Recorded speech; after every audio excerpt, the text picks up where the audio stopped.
Hello, one and all, to another episode of The Damage Report following the South Carolina Democratic primary, which we're, of course, going to be doing some responding to. But in addition to that, we have two guests. I know what you're saying. John, you always have two guests. That's true. And they're usually pretty awesome.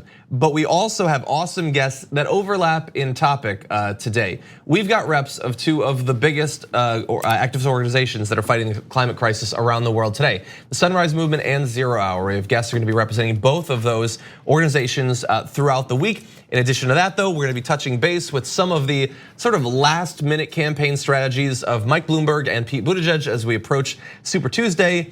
They're both going to be a lot of fun. And along the way, you know who else we have?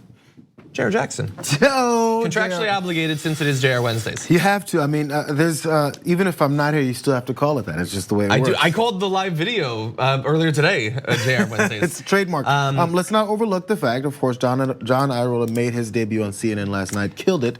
Well, I don't know about kill it, but thank you. That's very nice of you. I heard they're going to change the show to call Idamo Primetime. Yeah, I think he would hate that. But he did pronounce my name correctly, so thank you to Chris Cuomo, who is almost certainly Italian, and so he should get it right. You guys bros now? I guess, kind of. Probably best friends. I'm closer to him than Cenk is, I'll say that. How about that? Cenk's probably watching right now. Whenever I talk about Cenk, he's watching. But anyway, look, we've got a lot to get to. Should be a lot of fun. Why don't we launch right into it? At last night's debate, it was a mess, oh my God. We went from the best debate pre-Nevada to, I don't even know what that was. I wasn't there for the live commentary, you were, so feel free obviously to give your reactions. I will say though that simply because so much of what happened on the stage was indecipherable because they were all talking over each other. A quick note, the debate ended early technically, which normally they don't, they go over. It ended early, but you know why? Because it doesn't take as long when they all just talk simultaneously. They all get out everything they need to say because they don't take turns. But anyway, we do have data on who the viewers think came out of it looking the strongest. Before we get to that though, I mean, what was your overall takeaway? Okay, messy. When I say mudslinging, not like the way the name calling you would think of mudslinging, but just like mudslinging in that it was just messy. There wasn't much structure, and once you got to that structure, it fell apart. People were saying side notes and inserts here that didn't really make much sense. There was this amateur comedian on stage named Mike Bloomberg that tried to crack a couple jokes, and then only the paid members of the audience were laughing. So there was a lot that happened that you just didn't want to see. And then so last night when we were talking, the first thing, of course, so is winners, losers. Cenk threw his. I don't think I ever said mine, but honestly, it was literally no one. This is the first one I didn't do ranking on Twitter because first of all, I don't know, and second of all, I barely care coming out of what that was. I don't think there was much you could draw that you either didn't already know about the candidates or that really meant anything. The attacks were so wild, everyone's talking over each other. Pete Buttigieg never stopped talking through the entire thing, and often the camera was not on him while he was doing so. Right, and sometimes I have to think, we watch every one of these. We watch everything that they do on TV, we watch all these debates, we watch the primaries in depth, the election nights, everything. So we've heard everything these candidates have said about 1 million times. Now, I have to think about how people can't always watch. Maybe you worked during the last debate and you got to catch this one. So for people who maybe didn't see the previous debate, which was actually pretty good, and it was clean, not just because many of us are Bernie Sanders supporters and actually enjoyed what Elizabeth Warren did to Mike Bloomberg at that last debate, but just because there was themes, questions that were asked, answered, even though people got attacked, it had conflict. This one was just kind of like, I don't know, it didn't help anyone. So if you just not got a chance to see it and you didn't see the other ones, you're like, the whole primary is a mess, is what you would take away. Seems like it. Yeah, well, hopefully it'll be cleaned up a little bit following Super Tuesday. So what do we know about what people thought of this debate? Well, I looked for as much data as I could find. There isn't much, but there is a little bit. So CBS News had a poll showing of Democratic voters who watched the debate. Who impressed you the most in the debate? And look, it's fairly close. In first is Bernie Sanders. 45% were impressed with him, but Biden is just a couple of points behind, a couple more to Warren and to Buttigieg, and then it falls from there. Steyer not coming out of it looking particularly strong. I would argue he's not doing a great job of really explaining why he needs to continue to be in the race. But the more the merrier, I guess why not? And Mike Bloomberg doing better than his laughable performance the first time, but only a quarter being impressed with him. And take it with a grain of salt because all of them were paid $10,000. But anyway, now who made the best case they could beat Trump? A different sort of question, but certainly correlated. Here's what we have on that. Bernie Sanders, again, leading in that with 26% saying that he made that case. But again, Biden and Warren from there, pretty big drop off from second place to third. Tom Steyer only with 2% in that metric. That is hurting. Yeah, there's a mindset people have when you answer stuff like that. Like, who do you think can beat Trump? Like, that's such a that question just allows people to just imagine because there's no basis behind it. There's no real because of this policy versus that policy. Because American people's the temperature of American people's opinion is going this way, not that way. There's no basis. There's no reality behind it except thinking. The reason Tom Steyer is in last place is because no one thinks Tom Steyer can win the nomination. So that's they don't really think about him. Yeah, right. Yeah, it's a pretty loose thing. Take this with a grain of salt. But who was getting sort of the most social media buzz? Sort of. Well, on Google, the most searched candidates were Bernie Sanders, followed by Pete Buttigieg, Steyer, Bloomberg, Biden, Warren, and Klobuchar. So Steyer doing better in that than in the other metrics, but this is just that their name was searched. We don't know if it was, hey, what are they about? Or like, why is Tom Steyer still in this? That would register the same as anything else. And again, I like Tom Steyer, but I don't know why you're in the race. Honestly, the fact that I felt there was no winner, there was partially loser, but it wasn't her fault. It was Amy Klobuchar. She just didn't, you kind of forgot she was there. And not because she sunk into the background and didn't say anything. It's just because nothing really, the conversation and the disputes never went her direction. So every time she said something, it was in the middle of everyone else yelling between someone else and she needs to get in. It never really got the footing. She's kind of getting the Andrew Yang treatment as of last night. Not that they ignored her to the degree, because they actually literally were cutting Yang's mic at times. Yeah, it appears so. So yeah. Yeah, and look, I will just briefly say, they had a cool question. Or an interesting one. What's the biggest misconception about you and what's your personal motto? And her answer, I mean, it made me feel really bad for her. Because she said, the misconception is that I'm boring because I'm not. And I thought, oh, it would suck if people thought that you were boring and you're not, and she's probably not. But if you're gonna, why are you not? You gotta give a reason. You can't just be, they say I'm boring, but they're wrong. But I'm not. No, you gotta give reasons, and everybody has reasons. Because you know what? For people who didn't think she was boring, that's all she accomplished was letting everyone know that people think she's boring. Because I didn't think that. And then when she says, I was like, oh, maybe she is. Yeah. Because she didn't tell us why she's not. Yeah, and yeah, anyway. Some of them gave good answers. And look, I like that sort of question. I'm perfectly fine with that. But look, I wanna go to one other bit of video. Again, this is sort of what people took away from it. It is entirely anecdotal in that it is about one person, but I liked what she said. So this is MSNBC had their correspondent, Trymaine Lee, spoke to a voter following the debate, and here's what she said. I'm with Joy Jennings here. She's a resident of Charleston, South Carolina. Came into this night somewhat undecided, but leaning towards Sanders. Are you committed now? I'm 95% committed to Bernie Sanders at this point. Bernie Sanders, what is it about Sanders? Education. It's all about education for me. There are a lot of folks who are concerned about his rise and his surge, especially among young voters, that this may be causing some trouble for the establishment. Does that concern you at all? Well, we need to cause trouble for the establishment because the establishment is who we're fighting against at this point. So it feels like a fight against the establishment to do something new? Yes, definitely, definitely. Yeah, so look, that's the part that I love. Like the Dems who are attacking him for his thing about being against both the GOP and the Dem establishment, and like, oh, that's disqualifying. And I'm like, you don't know anything about what's going on in this country. It's weird. The normalcy is to say, hey, but people are worried that Bernie Sanders is going to disrupt the establishment, and that was the question he asked. So that's going with the assumption that there's a worry that the establishment getting disrupted is a bad thing. So the assumption, no matter who I talk to, are you concerned that the establishment is upset? The establishment is a little rocked here?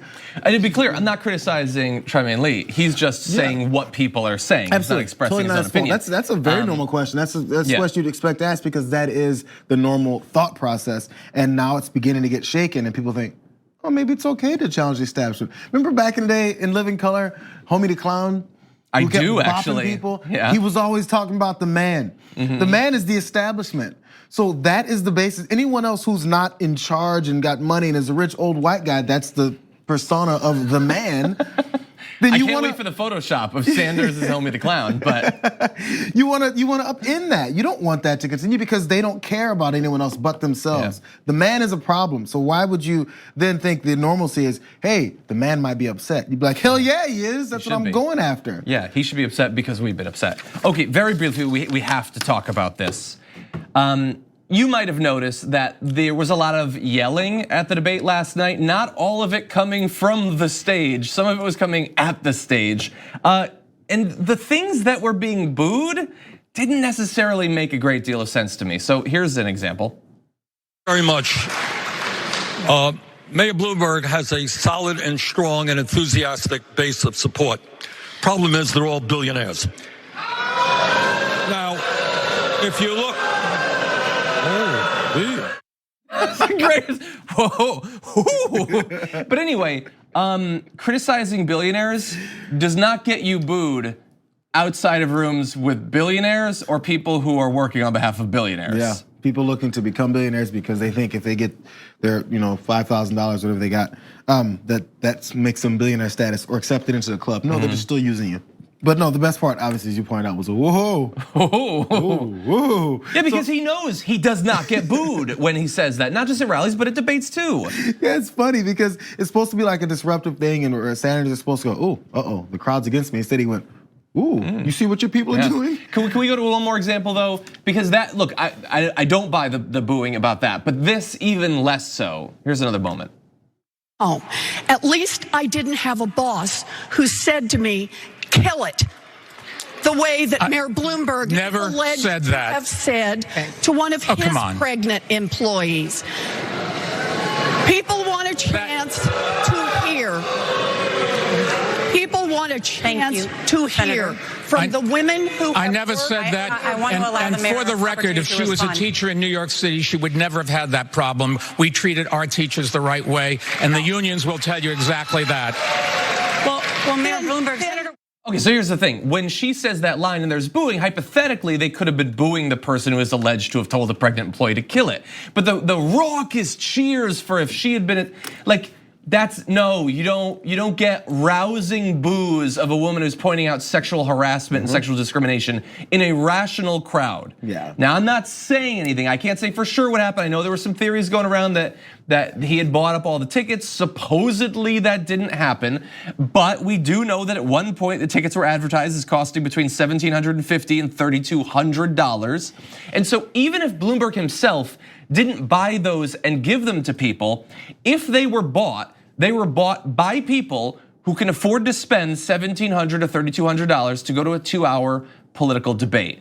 That is not a random cross-section of humanity that can do that. It's a particular sort of person, the sort of person who might hate when you criticize billionaires. I'm definitely gonna stop complaining about the price of Dodgers tickets, considering how much. That's longer than 2 hours, for an event like this. Was it? This is a high end, $3,200. $3,200. Yeah. Number one. Number two, the crowd it was looking to undo what happened last time, or at least cover it. Because when there was those silence moments when she would attack him and then he just looked bad, they're like, we need to fill that. So whenever he's looking bad, it's time to boo. And whenever he says anything in response, it's time to cheer. We need to amplify the potentially positive moments and make sure we smother all of the negative moments. That was the idea. So they didn't even listen to what she was saying. They just said, oh man, he's looking uncomfortable. Boo! Yeah. And then so there's time to exactly. push And wild applause for stuff that was poorly delivered or does not, in my experience, ever get that sort of applause. And look, does it matter? Maybe it does, because Warren clearly was put off in real time from those attacks by the response that, whether intentionally directly paid for by Bloomberg, obviously something is up. No reasonable person looks at the pattern of what was cheered and what was booed and thinks that's what regular South Carolina voters think these days. Nobody actually thinks that. Maybe we'll find out more. Where were those crowd members before the last debate? Exactly. And look, if you have information, perhaps if you're working for the Bloomberg campaign and you know something, you can send it to me. Ken Klippenstein's signal is always open. Feel free to send it to him as well. Okay, with that, we're gonna take our first break, but some great guests are gonna be joining us after this. We need to talk about a relatively new show called the Republic. or UNFTR? As a Young Turks fan, you already know that the government, the media, and corporations are constantly peddling lies that serve the interests of the rich and powerful. But now there's a podcast dedicated to unraveling those lies, debunking the conventional wisdom. In each episode of On the Republic, or UNFTR, the host delves into a different historical episode or topic that's generally misunderstood or purposely obfuscated by the so-called powers that be, featuring in-depth research, razor-sharp commentary, and just the right amount of vulgarity. The UNFTR podcast takes a sledgehammer to what you thought you knew about some of the nation's most sacred historical cows. But don't just take my word for it. The New York Times described UNFTR as consistently compelling and educational, aiming to challenge conventional wisdom and upend the historical narratives that were taught in school. For as the great philosopher Yoda once put it, "You must unlearn what you have learned."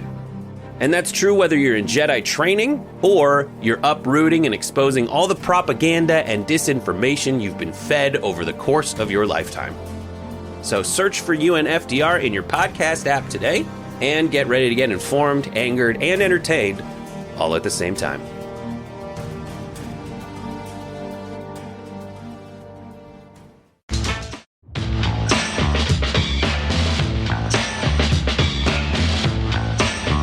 Let's turn now to the continuing fight against the climate crisis. We're joined on the show by the founder and co-executive director of Zero Hour, Jamie Margolin. Welcome to the Damage Report. Thank you so much for having me. Very glad to have you on. So first of all, for people who might not be familiar with Zero Hour and its work, could you give us just a brief idea of basically what it's set up to do? Yeah, so Zero Hour is a youth climate justice organization. We mobilize and organize young people to fight for climate justice. We organized the official youth climate marches in 2018, which laid the groundwork and set the stage for the current youth climate strike movement that people know today. So most of what we do is just mobilizing. Right now, we are preparing to do a tour. So young people are going to be going on a bus tour throughout the Midwest for 10 days from March 20th through 30th, registering young people to vote and talking about the climate crisis, debunking myths about the Green New Deal, and advocating for climate policy. I mean, there's a million things right there, right off the bat that I want to talk about. But so let's talk about the debunking of the myths. I mean, we try to do that here on the show quite often. But what are some of the biggest ones that you hear when you talk to regular people that have just absorbed misinformation, perhaps from cable news? Yeah, so I think that the biggest myth is that you can either have a good economy or you can solve the climate crisis, and that you can't do both. And it's a ridiculous myth because it relies on the fact that it relies on the myth that we can have some sort of functioning economy while the climate crisis is destroying everything. You know, all these people who are like, no Green New Deal, no nothing, because I care about the economy, and so we can't solve the climate crisis because it costs too much. But if you think of the cost of the end of life on Earth, that's a lot higher. And even beyond the morality of it and beyond of like literally everything dying, if all you care about is money, if that's what your heart is filled with, which is a lot of these politicians and a lot of corporations, then just even monetarily, solar energy, renewable energy, like that's a job market right there. Like there's so much more jobs in these new sustainable technologies than there is in like the old dying coal industry, which and so people think that it's bad for the economy to solve the climate crisis, when in reality, solving life on Earth is saving the economy. The solutions to the climate crisis also happen to make a lot of money. I hate that that's the pitch that I have to sell, because it makes it seem like, you know, all anyone cares about is money, other than obviously like life on Earth. But unfortunately, that is the pitch that I have to sell. And so, yeah, that's such a myth. It's if you actually care about the economy and you care about money at all, you're going to be all hands on deck for this. Because where are you going to go shopping when all the resources are gone? Like, with what? What are you going to buy? Everything is going to be gone. Where are you shopping? Like, I agree. So you mentioned that one of the goals of the tour is going to be registering new young voters, and obviously we hope that as many do as possible. I wanted to ask you a question, because I saw that you had recently tweeted that you, I believe today, just voted for the first time. Can you tell us a little bit about that experience? I did, yes. So I was like doing my homework, and my dad was like, our ballots came, because so I live in Washington State, so we do mail ballots for the primary, and the Washington State primary is March 10th, but that came in today. And I turned 18 this past December, so I've only been 18 for like a few months, and I'm just like, oh my God. And so it was like really cool to actually, I've seen my parents fill out my ballots ever since I was little, but I got the ballot in the mail and I filled it out, and I filled in my vote. I voted for Bernie Sanders, and we put it in the mail, and it was just like it was very quick and easy, and it made me kind of happy that like, oh my God, I voted. And I actually, I've been out on the campaign trail, speaking, rallying, stump speeching, et cetera, for Bernie Sanders, but it's something to like actually put my vote down in the political system for the very first time. That is truly incredible. But it also made me mad because I was like, mail-in ballots are so easy and quick, and it was not a hassle at all. I just filled in a bubble and boom. And I'm like, why can't, like, voting can be so easy, and our democracy and the politicians in office could be the ones that we wanted and the ones that would make all this change that we need if the entire country, made voting easy. So it also kind of made me mad about how hard how hard people, like voter restrictions, how hard people are making it for people to vote, when in reality, like in Washington State, just like the mail, like it was so easy for me to vote. It was like that. It took like a minute. And why can't it be like that all over the country? I don't understand. Some people have different objectives when it comes to elections. Right. So we want people to vote. Some people not so interested in that. Exactly. So I wanted to ask you about the effort. You talked before about laying the groundwork for this worldwide movement that we're seeing. And so I wanted to just check in terms of getting new people involved, getting new activists, trained and ready to spread the message. People have been talking a lot about climate change for the past couple of years. Are you seeing a continuation of that energy into 2020? Is the presidential election, is that making it easier? I think that right now, I think people are really starting to wake up to the climate crisis, and not only wake up to, because people kind of knew it existed, the whole Al Gore inconvenient truth. People kind of were like on board for not on board the fact that it exists, because there's a lot of climate denial, but people knew and heard about it. But now I think ever since like this massive youth movement and all of these massive mobilizations, people are really starting to understand the urgency. And it is like the Green New Deal is a massive issue in this upcoming election. And also, I don't think climate is enough on people's minds right now. Like in the presidential debates, I don't think they spend enough time on the climate crisis. I still really need them. I think we need a whole separate climate debate. And I know that a lot of environmental organizations, including Zero Hour, were really pushing for that, advocating for it. And the DNC just wouldn't let it happen, because we need the candidates to really like those in-depth discussions about policy. Because the thing is that everyone can sound good on climate. They can be like, I want to solve, Amy Klobuchar is out here like, I'm going to solve the climate crisis. I'm so progressive. But her actual policies make it clear that you're not actually reaching the targets that you need to reach. And so having like the presidential candidates need to have like an in-debate comparing of their climate policies, really understanding. People need to understand what the Green New Deal is.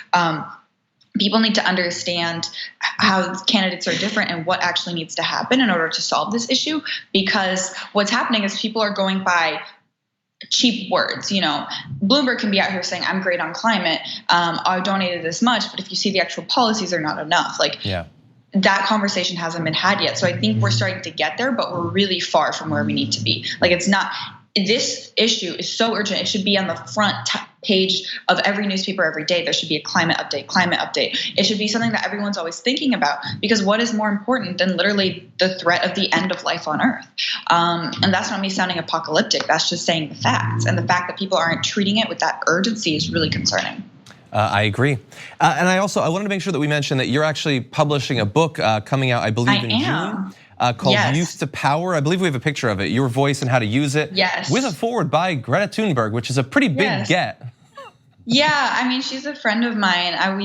We talked since before she got famous, and so it was really amazing. I'm really excited for you guys to actually read the foreword that she wrote, because it's like a never before told story of some of the beginnings of before she got involved. It's pretty short, but it's a very beautiful foreword that she wrote. So it was very sweet when I texted her. I was like, can you do this? And she's very genuine and very sweet and down to earth, even with all of the recent fame and stuff. She's very her heart is you can tell it's good, it's genuine. And so she sent me a really beautifully heartfelt thing right before she sailed to go to COP in Spain. And so the fact that she found time for an old friend and something that was really, it meant a lot to me. So I'm really excited for everyone to read that, and also to read the contents of the book, which is a guide to being a young activist and organizer.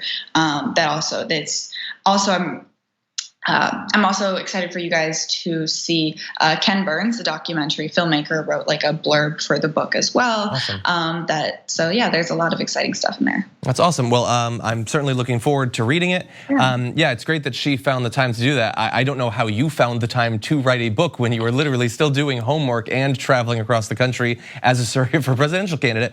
I can't seemingly find time to write, but you found time to write a book, so that's very impressive. Did. I wrote every word in there.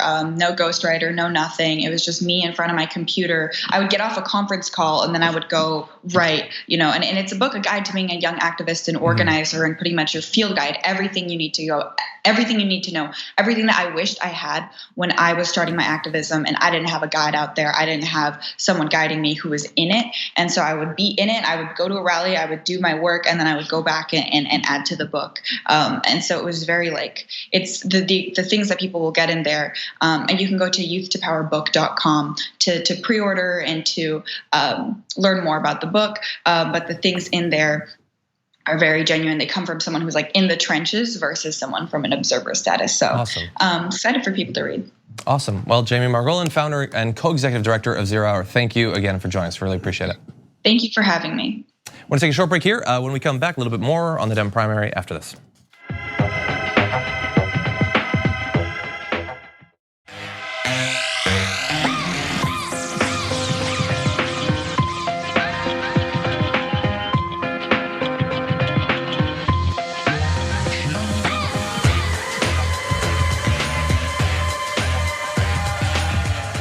Now, supposedly, Mike Bloomberg doesn't need your money for his presidential run. He's got just about enough of his own, I think, but that doesn't mean that you can't give him money. Perhaps to buy some merch, perhaps to buy whatever this is supposed to be. They've got on Team Bloomberg a tweet about their not a socialist hat. Something for our capitalist friends, you get it? You get it? You go to mikebloom.bg/hat.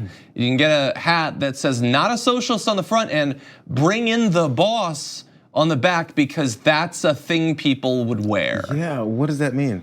I don't think that most Fox News personalities would think that's cool, let alone a Democrat. Yeah, no, if you make that hat red and then put a Trump insignia on the corner of it and they bring in the boss. No, it's exactly. I'm sorry, I hate to keep comparing him to, actually I don't, but I know it's constant how much we compare him to Donald Trump, but it's just they're way too stark. What does that mean, bring in the boss? When you're going to get someone to be that hey, you need someone who started a business. Yeah, you're going to get someone who now who's gotten the attention of the populace of the country, who's hey, we're the working class, we'd like some rights, we'd like to be recognized, we'd like to actually have a part of this American dream that you said we all get the opportunity at. And then your response is, I'm gonna put a hat on that says bring in the boss because I'm the Democratic nominee. How does that match up? Do you expect to get any of those voters? If I were to list types of people, and you just had your gut reaction, is it favorable, is it not favorable? And I eventually got to your boss. Is all the voters yeah, send him in. I want to talk to the boss more. No, most people, some of us have good bosses, we're lucky enough, but that doesn't mean that the American people love it. Now I get, and sort of to your comparison, yeah, a whole bunch of people that supposedly are suffering from economic anxiety voted for the guy who likes firing people on TV. I get it, we're living in weird times. I don't think this is it though. Honestly, you're gonna walk around in something that says not a socialist. How weird is your life? What weird interactions you want to get into with random people? I wouldn't wear a hat that says socialist. Not because I'm not a socialist, I am, but because that's not a series of conversations that I want to have when I'm at Ralph's trying to buy cheese. It's just weird. Anyway, let's talk a little bit more about Mike Bloomberg and his money. I did want to remind you that last night he appeared to have had a little bit of a slip of the tongue, perhaps a Freudian slip, perhaps a corrupt slip. See if you can see what I'm talking about. All of the new Democrats that came in, put Nancy Pelosi in charge, and gave the Congress the ability to control this president, I got them. Number two. So now supposedly, That sounds like he bought them because he totally believes and is mostly right that traditionally he can buy politicians if he wants to. Now I'm to believe that they are saying that's not what he was saying. Yeah, I think we do have it. The spokesperson for the Bloomberg campaign decided to try and defend him. Why don't we go to that? What did he mean to say there? Because it sure sounded like he was about to say, I bought them. John Berman, you're such a cynical journalist. What I heard was back, but it's fine if it was bought. I think the point remains, what was the outcome? Okay, if it was back, why didn't he finish the word? You can say back. That's a reasonable thing to have said. You can't say bought, which is why when you realize you're saying it, you stop. I'm not allowed to say certain swears on air. I have started to, and I've tried to bite them off. I know what that's like. He bought them. He believes that he can buy people. You know why? Because he buys people all the time. He buys fake supporters in that crowd. He buys fake social media ambassadors all over the country, many of whom are apparently turning on him. Yeah, that's what he does. He buys people, and those he can't buy, he makes sign NDAs, effectively. I mean, okay, so there's audio of him at an event where he literally said business leaders should buy politicians. That's the way it's supposed to work. So it's not like it's something that's outside of the bounds of what he may think. He has said it. Unique. He said it. It's not like, oh, this is totally outside of his character. I can't imagine him saying such a thing. We just heard it. He did say such a thing. So if the slip of the tongue was him about to say it again, it's not crazy. Yeah. He said it without stopping before. Yeah, it's not crazy. What is crazy is that they brought it up on the news. I'm impressed, honestly. Like, we noticed it. I did not think they would say it on an actual cable show. I think the biggest problem is that there's these two vowels. One's an A and one's an O. They sound exactly. They do sound different. They also mean something different. Okay, stick around, more for this.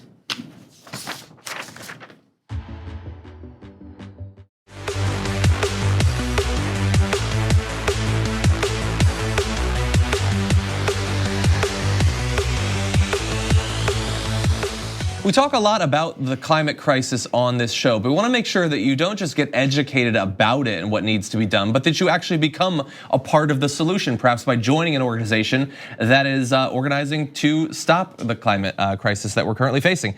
And it's difficult to think in America of a better organization for you to join up with than the Sunrise Movement. That's why I'm very excited to welcome to the show now Digital Director for the Sunrise Movement, Mattias Lehman. Welcome to the Damage Report. Hello, thanks for having us. Great to have you on. So look, we've spoken with a number of representatives of the Sunrise Movement in the past. In this case, we reached out because of a series of boot camps that you're organizing called Strike Circles. Can you tell us about those? Yeah, so we know that what we fundamentally need to do is build a generation of organizers in order to get the Green New Deal, right? This is not one quick bill that we want to get past to avert the climate crisis. We're done. We can all kick back and relax. So strike circles are our way of building a whole generation of organizing power. Okay, and so look, it looks like unfortunately the sign up for that sort of cycle of strike circles has moved on, but that doesn't mean that there aren't things that people can get involved with. So what are some of your upcoming events or like sort of activities that people could sign on to? Yeah, so just to give you a quick update, strike circles are not over. They work in cohorts, right? So we'll have a cycle of strike circles that complete, and then we'll start a new cycle. And our new cycle of signups is actually going up today. It's at sunrisemovement.org/strike. And the idea undergirding strike circles specifically is there's this image people have of an organizer, and it's like an activist with a sign who talks to their elected officials and has all these super skills. And that's not what organizing is. Organizing is when a lot of different ordinary people come together with the skills that they have, whether it's video editing, social media skills, maybe they're just comfortable in front of a crowd, maybe they're an artist that wants to make signs. You bring all those skills together, that's what organizing is. And so strike circles are about us showing ordinary people in our generation that they actually already have the skills to organize, they just need to come together to do so. So let's say an individual wants to get involved in that next cohort, what is the actual experience going to be like for them? Yeah, so it's a remote program. It's a series of web conversations with our coaches who are going to walk you through a program of training that includes things like how to run an art action and an art build to make the art for that action, how to do petition drops, things like that. So your basic organizing work that someone might find very intimidating, but it's actually pretty simple once you start. Okay, and so in terms of other potential inroads for people, we saw that you have what are called sunrise trainings, as well as a welcome call coming up, I think for February 27th, so just, I believe that's tomorrow actually. So tell us a little bit about those. So the welcome call I'll touch on first. It's pretty simple. It's just for people that are new to the movement and want to know what we're doing in the next month or so. We have these regular welcome calls that are an onboarding to Sunrise Movement, what we're pursuing. I can tell you now, it's the Green New Deal, and what sort of the DNA of our organization is. You know, I was curious. I believe the last time that we had a representative from your organization on, we talked a little bit about the early scorecards that your group put out, rating some of the Democratic presidential candidates on their approach to dealing with the climate crisis. And at the time, you had put out scorecards for Elizabeth Warren, Joe Biden, and Bernie Sanders. Are there any plans forthcoming for some of the other candidates, perhaps some of the late entries like Mike Bloomberg? I think it is likely that we will rate Mike Bloomberg and Buttigieg as they have emerged as contenders. I will say you can also just go look at Greenpeace that also has a pretty good rating program. They've given Bloomberg a C+, and they had a pretty condemning statement when he first released his plan. Mayor Bloomberg's current climate policy simply has too many holes to be taken seriously. The stakes of this election for the climate crisis are too high for empty rhetoric. They cited the fact that he actually didn't outline a transition off of fossil fuels, which really should be the basic thing you need. Yeah, and it's interesting because he's had philanthropy around a number of different issues, including like gun control, but climate change is supposedly one of the things that he's been really invested in. And so one thing I'm curious about, when you're doing outreach, you're sending people out and they're speaking to people about climate change, about the various plans, about the Green New Deal, I've noticed through all of these debates that all of the candidates try to pitch themselves as taking it seriously. A lot of them say they're going to support the Green New Deal. For regular voters, do you think that they can tell a difference between the different candidates, that they do know who's taking it relatively more seriously?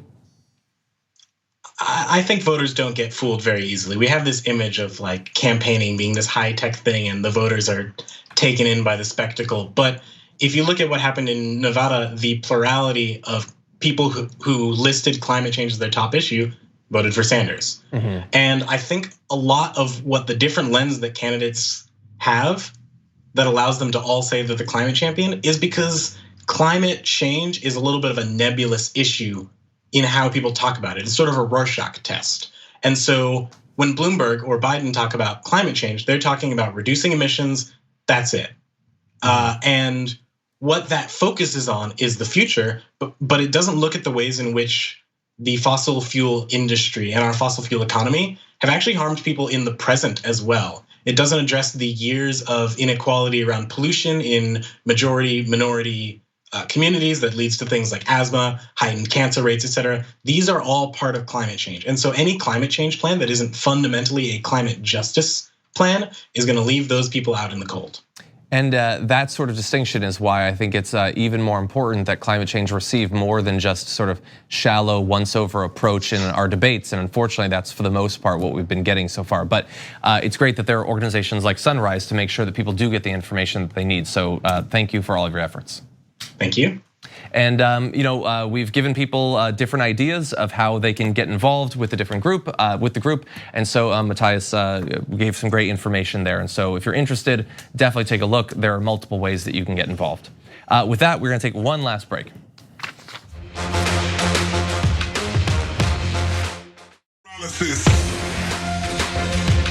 We know that there are a lot of people across America that desperately need help when it comes to healthcare, the cost of health insurance and all of that. And unfortunately, their desperation sometimes lands them in what effectively amounts to a scam, although one that's sort of packaged as something incredibly wholesome. And so I wanna talk a little bit about some of the work that was unveiled in the Tennessean by Brett Kelman earlier this week. He was writing about a spike in the uninsured rate in Tennessee. And he said that one of the reasons that has happened is because 31,000 Christians in the state have gone from traditional insurance off to sharing ministries. So I had not been familiar with these sharing ministries, but they are apparently pitched as alternatives to medical coverage, but they're not health insurance. Rather, they're better described as religious crowdfunding ventures where fellow congregants may cover your medical bills. More than 1 million Americans struggling to cope with the rising cost of health insurance have joined such groups. Obviously, Tennessee has a small number in comparison to a very large whole. So here's what you need to know about these alternatives to insurance. They're not bound by any of the Affordable Care Act regulations, meaning they can deny any essential benefits they want and to deny coverage for pre-existing conditions. But they have the added twist that for those who are refused coverage, they're urged to use faith and prayer as a substitute for medicine.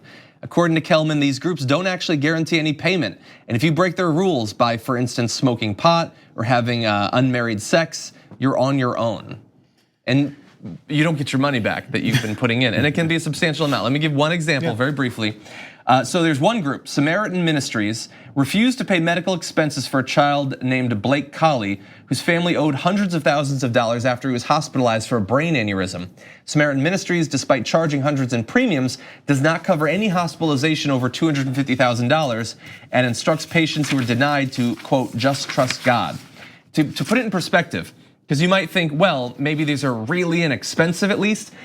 Blake Colley's family was paying $530 a month in premiums and then got nothing for it. And when you say premiums, you mean this pot of money alternative to premiums? Yes. Their particular religious institution asked them to pay for, so they could collectively have this community. Yeah. Now, two things. Number one, we always, even when we've had the primary, not even the primary, but one of the debates about healthcare when Obama was in office, and they were saying, how could you actually want to provide anyone with healthcare in this country? We don't do that here. Because let's not forget, that was the narrative at first. Now that these Republicans are saying we want to make health insurance better, we want to make the Affordable Care Act work for you, and we want to cover people and do that, all that stuff that they're saying now, they wanted none of that before. First off, let's not forget that. They didn't want any of this. And one of their excuses was, you can go to the emergency room, that's healthcare. And also, we have our- seriously, that's crazy. That was their answer for healthcare. Go to the emergency room. And number two was, we've got religious institutions, we've got faith centers, we've got your communities that you can pool together and have that as the people who can't afford this private health insurance. This is the situation here. This is what you get when you have everyone pool their money in a religious center with no guarantee and no overarching legislation that forces them to actually do anything for you. So one of those, the point being, in 2018, I believe, the administration, Trump's administration, opened this up and allowed for these things to happen more because they pulled back and said, hey, any group that wants to provide any kind of other short-term healthcare insurance that can go to up to a year can do so. And it basically opened up this market for people, honestly, to, I hate to say scam, because I wonder to what degree many of them actually want to do some good, but then after they see the true cost of providing healthcare for a small group of people that maybe one of them needs 6 figures worth of healthcare, then they go, we can't pull that off, or we don't want to pull that off because we have to think about other people. It allows for these situations to come up. It's not just an aside. This is how these things are born. Exactly, and I want to be very clear. I'm not trying to imply that this is particularly devious because it's a religious organization or that religious organizations don't provide a ton of actual help to people in need. This is sort of a crowdfunding thing, and we know that for a lot of Americans, crowdfunding is your only bet. And a lot of those, you've probably seen a million of these GoFundMes and stuff like that. Many of them are led by religious institutions. Certainly many of them are supported by religious institutions and religious individuals. People's religious faith caused them to be incredibly charitable. And there's a lot of Americans who, because our system is so terrible, have had to turn to that sort of charity. And so we certainly appreciate that. But these organizations have caused a lot of trouble for a lot of people. And they are, as you pointed out, they were designed by the Trump administration, not necessarily by individual ministries, but by the Trump administration to give the appearance of people having access to health insurance, but with none of the regulations that make health insurance actually worth a damn.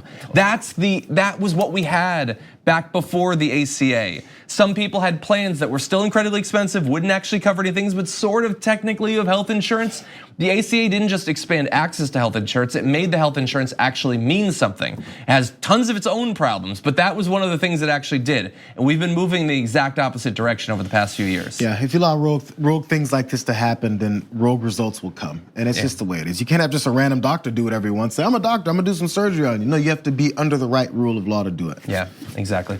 So this is certainly unfortunate, but Brent Kelman of the Tennessean, great work there. And you can find, thankfully, I was able to find in my research, quite a few people are starting to talk about this, especially as the numbers are rapidly rising. Okay, with that, Jayar, as always, thank you. It was a Jayar Wednesday, scale 1 to 10. Was it worthy of the Jayar Wednesday label in We terms of needed news? bigger news. Well, okay, well, we'll work on that for next Wednesday. Okay. By the way, next Wednesday is gonna be our analysis of Super Tuesday, so I have a feeling it's gonna be worthy. Anyway, thank you. We'll see you on the main show.